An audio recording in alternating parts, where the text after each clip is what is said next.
Nacido en La Habana, Cuba, en 1853, José Martí creció junto al sueño de la independencia y la libertad de los oprimidos. Periodista, poeta y educador, Martí ha dedicado su vida a luchar por la independencia de su pueblo y por los derechos de niños y adultos. Derecho a la libertad, a la educación y al trabajo, pero también a la alegría y a la belleza. Dijo José Martí: el pueblo más feliz es el que tenga mejor educados a sus hijos en la instrucción del pensamiento y en la dirección de los sentimientos.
José Martí nace en La Habana el 28 de enero de 1853. A los 16 años, edita el primer número de su periódico llamado La Patria Libre y se suma al proyecto independentista cubano. Un año más tarde es detenido y encarcelado. José Martí muy tempranamente se involucró con las actividades independentistas y a los 15 años, en una redada policial, él fue detenido por la policía de la metrópoli realista y fue condenado a muerte. Luego le conmutaron la pena a 6 años de prisión, hizo trabajos forzados, de manera que muy joven sufrió el horror de la cárcel. Él hacía trabajos forzados con grilletes, con cadenas.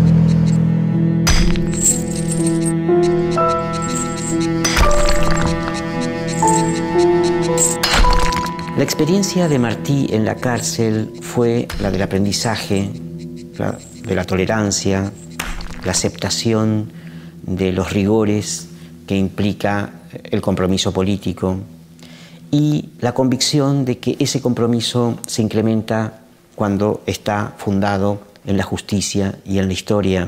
Desde su muy tierna juventud él se comprometió con la causa emancipadora de Cuba y a partir de esa experiencia el exilio fue tal vez el mayor tiempo de su vida, lo vivió en países de América Latina y en Estados Unidos, siempre intentando volver a Cuba para luchar por esa independencia. Exilio y cárcel en Martí conjugan una identidad poderosa en términos de la construcción del discurso revolucionario. En 1871 es deportado a España. Allí estudia y se gradúa en las carreras de Filosofía y Letras y Derecho. Martí forma parte de un grupo de intelectuales y políticos caribeños que rechazan la intervención colonial española en Cuba y Puerto Rico y el avance del colonialismo estadounidense sobre la región. Reivindican, en cambio, los principios bolivarianos, la abolición de la esclavitud, el republicanismo y la justicia social. Es el año 1875. José Martí se radica en México y 2 años después se asienta en Guatemala, donde realiza una importante tarea como catedrático de la Universidad Nacional. En 1878 retorna a Cuba. José Martí se suma a la causa independentista y las consecuencias no tardan en llegar. Martí es nuevamente deportado. Es muy diferente el exilio de Sarmiento o de Alberdi que el de Martí y el de la generación argentina del 37. Pero en verdad, el pensamiento sobre la nación, sobre su independencia, sobre su emancipación, se realiza a la distancia. Se puede ver mejor si uno se retira del foco del propio país. Y en el caso del exilio, vivió más años fuera de Cuba que dentro de ella, y es el más cubano de todos los cubanos de todos los tiempos. Por lo tanto, en Martí, la apropiación de la experiencia interior de su identidad cubana se expresa tanto en tiempos de cárcel como del exilio. Es el año 1880 cuando José Martí se instala en Nueva York. Participa en la Liga de la Instrucción, una institución educativa para obreros de origen cubano y puertorriqueño. Es allí donde comienzan a llamarlo el maestro. Dice Martí en sus palabras: La Liga de Nueva York es una casa de educación y cariños, aunque quien dice educar ya dice querer.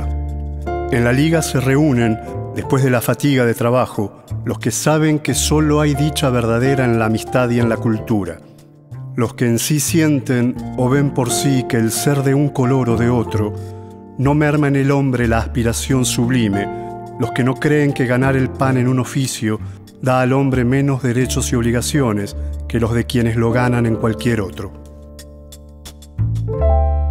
La conexión que permitió identificar a Martí como aquel que integraba los saberes del trabajo con los saberes emancipatorios de la cultura, lo tuvieron como un verdadero apóstol o maestro, así lo consideraban los obreros a Martí en Nueva York, porque les permitía, a contraturno de sus horarios fabriles, abrirse a mundos culturales y de reconexión con la patria que habían abandonado años antes, y les ofrecía una mirada más política y más de conciencia social respecto a la situación que estaban viviendo en Estados Unidos.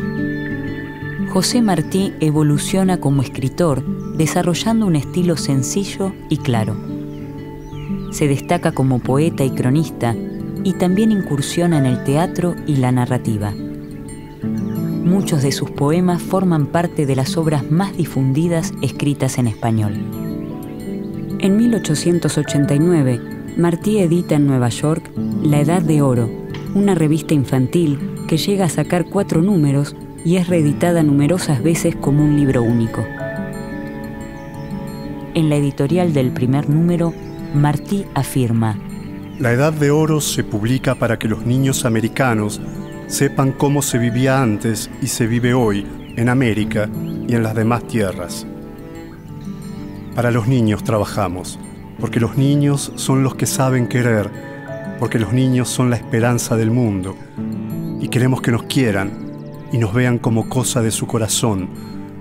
Así queremos que los niños de América sean hombres que digan lo que piensan y lo digan bien, hombres elocuentes y sinceros. La virtud de La Edad de Oro es tratar con suma dignidad las identidades infantiles. Es dialogar con ellas en términos de los hombres que en el pasado construyeron las identidades americanas. Combina los artículos, narraciones históricas, con poesías, traducciones de las obras clásicas, como en el caso de la Ilíada, y también crónicas de la vida real. La Edad de Oro es, a pesar de sus pocos números, una revista inspiradora para futuras otras publicaciones dirigidas a los niños de fines del XIX y sobre todo del XX. El XX va a ser considerado el siglo del niño. Bueno, el siglo del niño se anticipó en 1889 con la publicación de La Edad de Oro. En el primer número de la revista se incluye el texto 3 héroes. Allí Martí les cuenta a los niños y las niñas sobre la vida de Bolívar, Hidalgo y San Martín. En una sección del primer número de La Edad de Oro, sentencia: Los versos no se han de hacer para decir que se está contento o se está triste, sino para ser útil al mundo, enseñándole que la naturaleza es hermosa, que la vida es un deber, que la muerte no es fea, que nadie debe estar triste ni acobardarse mientras haya libros en la librería, y luz en el cielo, y amigos, y madres.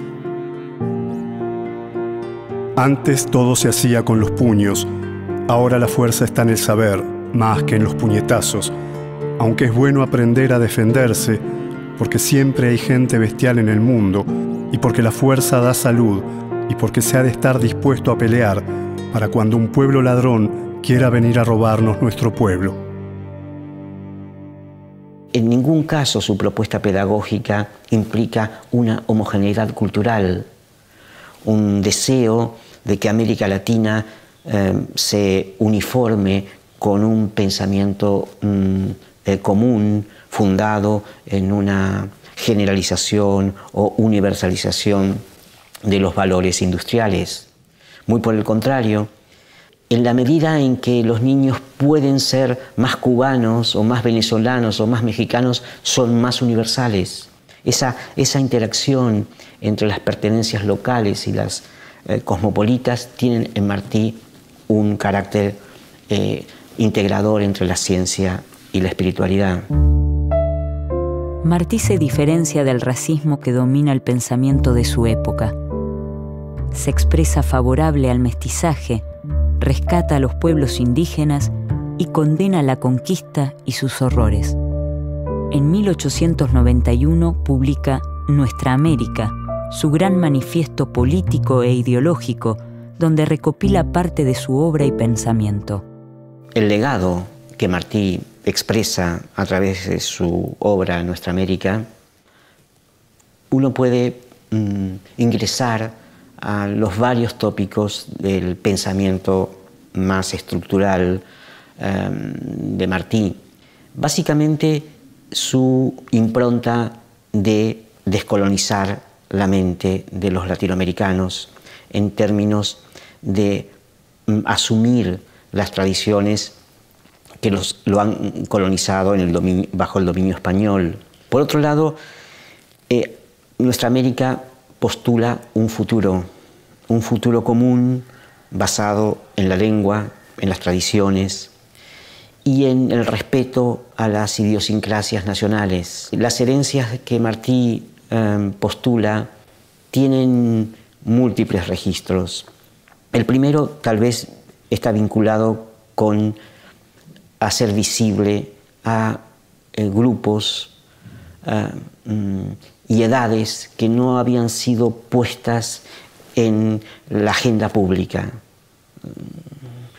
Las infancias, los trabajadores, los campesinos, los negros, etc. Martí reflexiona y desarrolla ideas en torno a la educación campesina.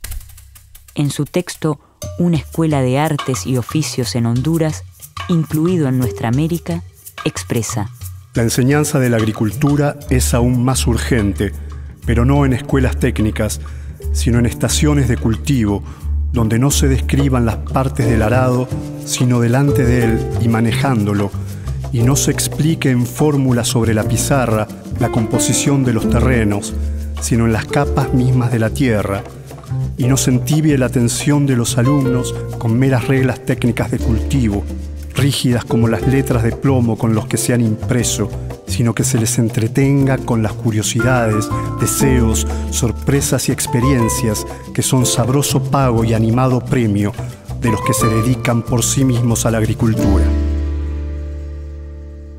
Martí es consciente de que la educación tiene que ser una institución que se aleje de las ciudades, porque la verdadera integración entre ciencia y naturaleza tiene que darse en contextos rurales. José Martí hace de la educación un pilar fundamental en su labor en distintos colegios y universidades latinoamericanas. En muchos de sus escritos presenta experiencias concretas donde desarrolla varios tópicos vinculados con la cultura latinoamericana.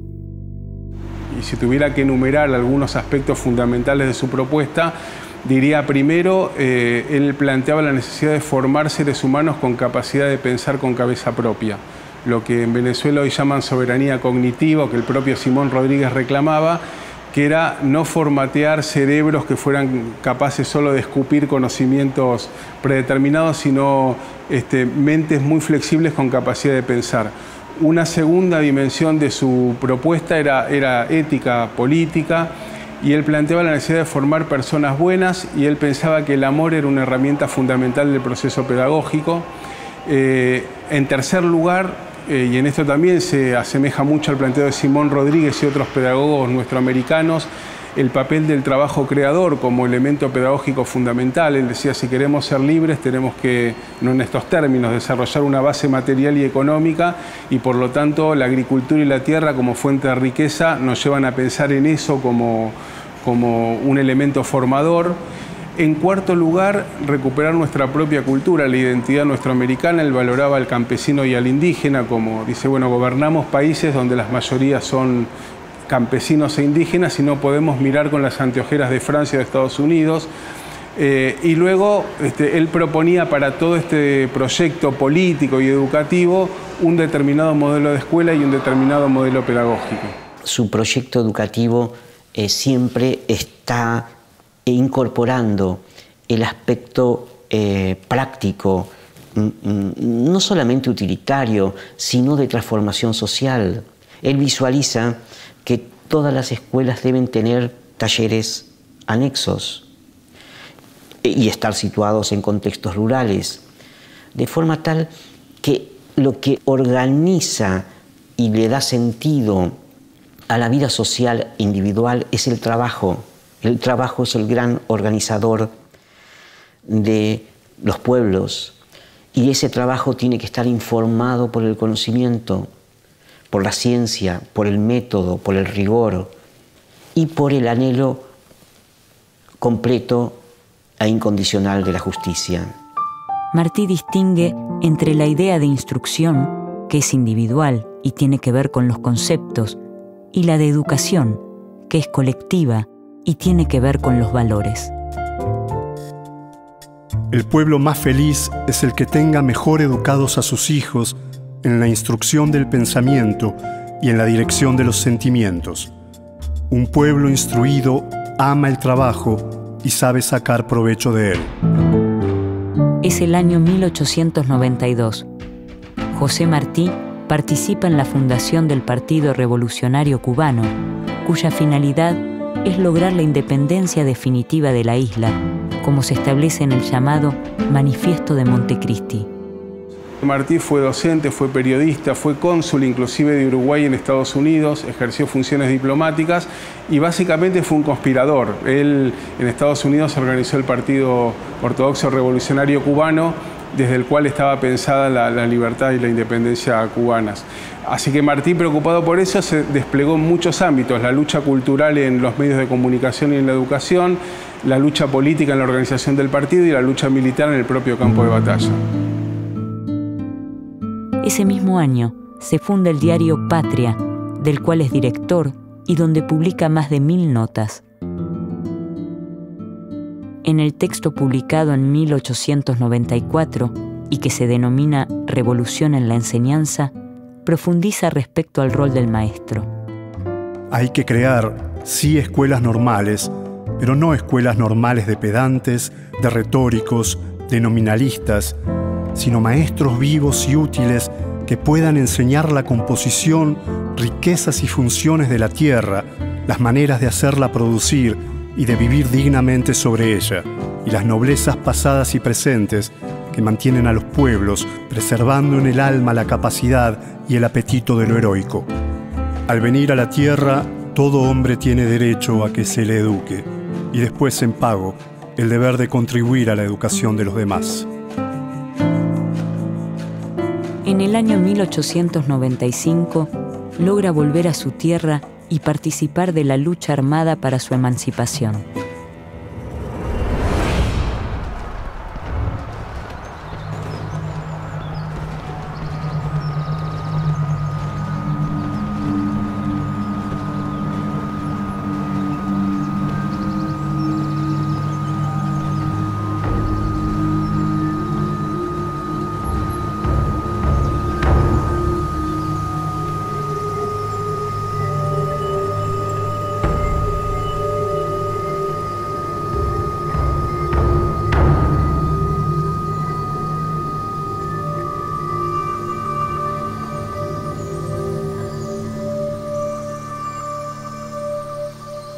Poco tiempo después, José Martí muere en el campo de batalla.